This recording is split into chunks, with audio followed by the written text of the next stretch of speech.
Ladies and gentlemen, boys and girls, welcome back to another Yu-Gi-Oh! Duel Links leak video, and today we have some huge leaks. We're going to be talking about the new selection box that's going to be coming out on the 4th anniversary of Duel Links, and as you guys can tell from the title and thumbnail, we have some insane cards to talk about today. Like, do you guys want to know something crazy? We're getting Book of Moon and Duel Links. Like, I cannot believe it, and we're going to be getting some other insane cards in Yu-Gi-Oh! Duel Links. So, hope you guys are excited for today's leak video. I know I am. If you guys are, leave a like in the video down below. Sub to the channel if you guys are new for more Yu-Gi-Oh! Content. And without further ado, let's get into today's video. Of course, I gotta go shout out all the YouTube members before we get into the video, but once I do, we're gonna hop into it and I'm gonna tell you guys all the new cards we're gonna be getting in Duel Links. But dude, I'm hyped, baby. This is insane. Let's go. Big shout out to Hazri ASMR, Aaron Fox, Junior Flaws, Caboose 1241, Hope to Cruise, and Mr. Kalo 1354 for being YouTube members at those tiers. You guys are amazing, and thank you so much for your continued support. Without further ado, let's go get into today's Yu-Gi-Oh! Duel Links leak video.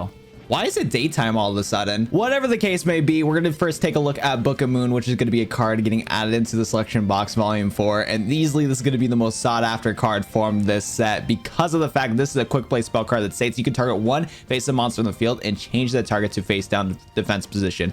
For all of you guys that hate Floodgate and Canadia, well, look at this, boys. We have a quick play spell card that basically does the same thing, which is Book of Moon. And this card is so dang good. And I'm very curious to see how powerful it's going to be in Yu-Gi-Oh! Duel Links, because since it is a quick play spell, you can play this card immediately during your turn, or you could set it down and utilize it during your opponent's turn. The downside to this card, though, compared to stuff like Floodgate and Canadia, is that since Book of Moon doesn't have any bonus effects, Floodgate, as you guys know, once it gets activated on the summon, that monster is locked in defense position for pretty much the rest of the duel. And Canadia, with the fact that it is in the graveyard, if another trap card gets activated, you can summon back Canadia back onto the field and have a monster defend yourself. So there is pros and cons to everything, but I still think Book of Moon is going to be that next step up for that power creep in Duel Links, and I'm very curious to see how broken this card is. I'm low-key debating if I should get 3 copies of this card. We'll have to wait and see, but still, there's a lot of really cool cards confirmed for the selection box. Next up, we're going to take a look at this card called Starlitch Papilloperative. This is another UR card confirmed for the selection box. This is a rank 4 warrior Xyz monster. It takes 2 level 4 lights.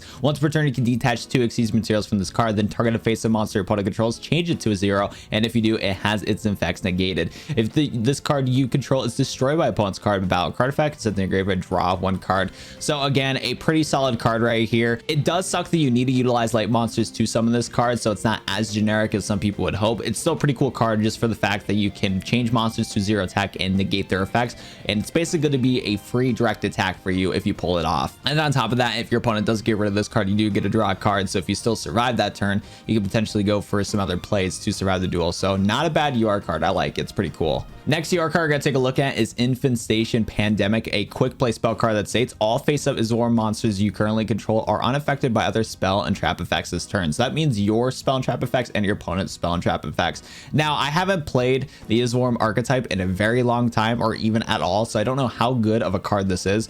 But yeah, I'm going to assume, if I remember from the top of my head, that this is going to be a good effect for you just to potentially cheese out certain combos, because again, you can't target your own Evilswarm monsters with this card effect, nor your opponent can. So you can potentially go for some spicy combos and whatnot. And I would take a look to research on if this card is super useful for the archetype, but I'm super late when it comes to uploading this video, so I'm just going to move on to the next card.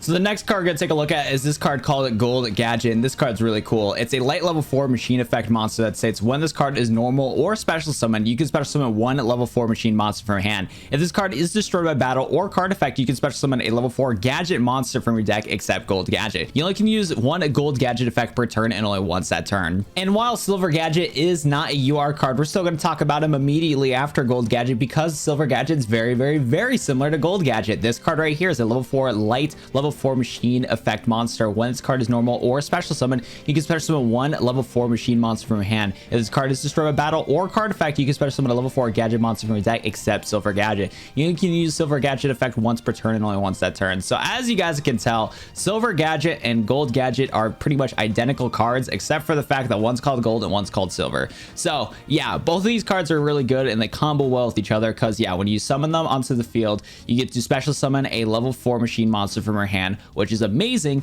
because then you can go into rank 4 plays with 2 materials or 3 materials. On top of that, if this card does get destroyed by battle or card effect, you can summon a level 4 gadget monster from your deck, except which one. But still, since they combo well together, if Silver Gadget gets destroyed by battle or card effect, you can summon Gold Gadget. If Gold Gadget gets destroyed by card effect or by battle, you summon Silver Gadget, and the combo keeps continuing on and on and on and on, which is really, really cool. On top of that, with them comboing with gadgets in general, if you're playing just a pure gadget deck, if you summon into your red, green, or yellow gadgets through Gold or Silver attack, you can search for their respective colors and just keep thinning out your deck like crazy. So gadgets are going to be a very menacing rank 4 archetype, which is going to be really, really cool to see. So I'm very curious to see how well the archetype's going to play out. And yeah, I like both of these cards. I can see why they're a UR and SR card, and it's going to be pretty spicy. The plays are going to be really spicy. Next card we're going to take a look at is Mythic Tree Dragon. This card is a level 4 Earth Dragon effect monster. Once per turn, you can target one water dragon type monster you control. This card's level becomes the current level of that monster. And whoa, would you take a look at this? We have this card called Mythic Water Dragon, which is a level 8 water dragon effect monster. If you control an Earth monster, you can special summon this card from your hand.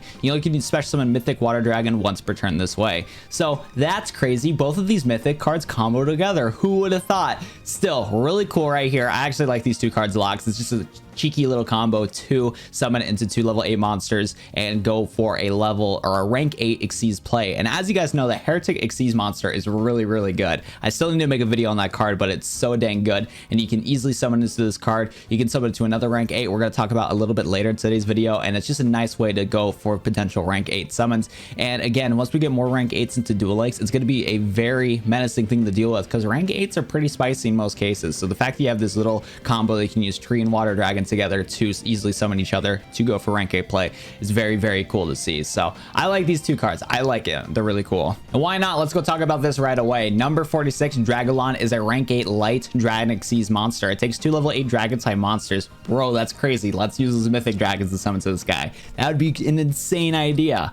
Anyways, this card right here has the ability once per turn, if you control no other monsters, you can detach 1 Xyz material from this card, then activate one of these effects. You can special summon a dragon type monster from your hand, or you can target 1 dragon type monster your opponent controls and take control of that target, or last but not least, you can do dragon type monsters your opponent controls cannot activate their effects until the end of your opponent's turn. This card has 3000 attack and 3000 defense, and this card is really, really, really good. Now, the first thing that I thought of when I saw this card is the fact that this card is going to potentially be the best in a Blue Eyes mirror match situation. You're going to put this card into your extra deck, and if you're in a Blue Eyes White Dragon mirror match, or just a Dragon mirror match in general, you're going to be able to summon this card and then either yoink your opponent's dragon type monster so they don't got that monster anymore, and you get to potentially direct attack and win the duel, or you can negate your opponent's dragon type monsters and basically win the duel by just negating their effects and getting the advantage over them. That's where this card is going to be the most useful, in my opinion, is just in a Blue Eyes White Dragon mirror match. You're going to very rarely want to summon this card when your opponent doesn't have any dragon type monsters. You'd rather summon to the Heretic Xyz monster, but still, if the situation occurs, you might as well just summon this guy. The extra deck is really cool for the fact that you can tech in these extra deck monsters and just utilize them when you need be. And again, super good in the Blue Eyes mirror match, that's for sure. Like this card a lot. Going to be most useful in just dragon mirror matches, and yeah, very cool card to see. Next card we're going to take a look at is Evilswarm Ouroboros. This card is a dark rank 4 dragon Xyz monster that takes 3 level 4 monsters. Once per turn, you can detach Xyz material from this card and then activate one of these effects. Each effect can only be used once while this card's face up on the field. You can target 1 card your opponent controls, return that target to the hand. You can send 1 random card your opponent's hand to the graveyard, or you can target 1 card in your opponent's graveyard, banish that target. This card has 2750 attack and 1950 defense. So this card is a really cool versatile card that you can just shut down your opponent from doing stuff. You can basically utilize this card as like a Broniac, where you get to return a card your opponent has back to their hand. You can send a random card from your opponent's hand to the graveyard, so kind of like a Trishula right there. And then last but not least, you can target 1 card of your opponent's graveyard and banish the target. So it's really cool, but at the same time, you only can use 1 of each effects per turn, and you only can use it once while this card's face up on the field. So you can only trigger its first ability once while this card's face up on the field, and you only can do it each turn. So it's a situational card, but it's still really useful for the fact of how versatile it is. So I like this card, but again, you only can use its abilities once while this card is face up in the field once per turn, but still really cool card. Next up, we're gonna take a look at Sylvan Princess Sprite. I was not expecting to see some Sylvan support in this next selection box, but here we are. It's a light rank 1 plant Xyz monster that takes 2 level 1 monsters. You can detach an Xyz material from this card, excavate the top card of your deck. If it was a spell and trap card, add it to your hand. Otherwise, send it to the graveyard. You can send one other plant monster from your hand or face up on your field to the graveyard. Then target a Sylvan monster to your graveyard, special summon it. You only can use each effective Sylvan Princess Sprite once per turn. This card has 18 attack and 100 defense. And honestly, this card's not too shabby whatsoever. So first of all, right here with this card, I don't know how or which way it's going to be the easiest way to summon to this card, because if I remember correctly, not much Sylvan decks utilized 1-star monsters when they were competitive back in the day, but this card's still really useful for a couple of reasons. One, when you detach Xyz material from this card, excavate the top card of your deck into the graveyard. That's going to be able to instantly get Sylvans to the graveyard to trigger its second effect, where you can either send this card on the field to the graveyard or a plant monster from your hand to the graveyard to then special summon a Sylvan monster from your graveyard and special summon it. This card is going to be a great way to just potentially summon it into Sylvan boss monsters just through this card's effect alone, and you're going to be able to cycle and pitch cards from your hand, graveyard, etc. to get combos going and whatnot. It's going to be a very combo eccentric card, which is really cool to see. So I'm really looking forward to seeing what is going to be the code to crack with this card getting added to the game, because this card could potentially bring Sylvans back. Who knows? It's a really good support card for the archetype. It works really well for the archetype, so I'm looking forward to it. I'm hoping to snag some copies of this card. I'll tell you what, boys, I am not a fan of looking at this card right here. Bujin Matarasu. I hate Bujin support, bro. Bujin is one of the most boring and annoying decks to play against, dude. It's so obnoxious, but still, they got some new Xyz support, it looks like. Let's go take a look at this card. This card right here is a light rank 4 Beast Warrior Xyz monster. It takes 3 level 4 monsters to summon into it. You can control 1 Bujin Matarasu once per turn. You can control 1 Bujin Matarasu. Once per turn, during either player's turn, you can detach an Xyz material from this card and apply its effect depending on whose turn it is. So during your turn, you can target one of your banished level 4 or lower monsters and special summon that target on the field. So you could potentially go for certain Xyz combos or whatever the case may be, and you just have an extra monster on the field to help you out, which is cool. Or during your opponent's turn, you can target one of your banished level 4 or lower monsters, add that target to your hand. So potentially one of your banished Bujins that you triggered their effect for, you can add it back to your hand and potentially use it again. So that's really cool right there too. This card has 2600 attack and 2500 defense. Now again, I am not an expert when it comes to Bujins, so be sure to take my advice not that seriously. I'm not a legal advice counselor, whatever the quote is. I butchered it so bad. But anyways though, this card, for what I can tell, is just going to be able to really cycle Bujins and just make them super toxic throughout the duel, because you can just recycle your resources you use and use them again. Nobody wants to deal with that, but Bujin players are going to love to take advantage of that. That is for sure. So very interesting to see this card get added to the game. This is one of the cards that people are just now waiting for when it came to Bujin, since they got a ton of support in the first Xyz box. So we're going to see if this is going to be the card to push Bujins to be a meta deck. Who knows, but I'm a little bit scared. And last but not least, we're going to take a look at this card called Xyz Tribal Rivals. This card is a continuous trap card that states face up Xyz monsters on the field with 2 or more Xyz materials cannot be destroyed by card effects. After damage calculation, if an Xyz monster you control battles an opponent's monster, destroy that opponent's monster. That Xyz monster must have 2 or more Xyz materials attached to activate and resolve this effect. So this card is actually really good just for you and actually your opponent, because this actually is a double-edged sword. So this card's a double-edged sword because once this card triggers, it's for both monsters. Base up Xyz materials on or monsters on the field with 2 or more Xyz materials cannot be destroyed with card effects. So that counts your monsters and your opponent's monsters if there's 2 or more materials on the Xyz monster.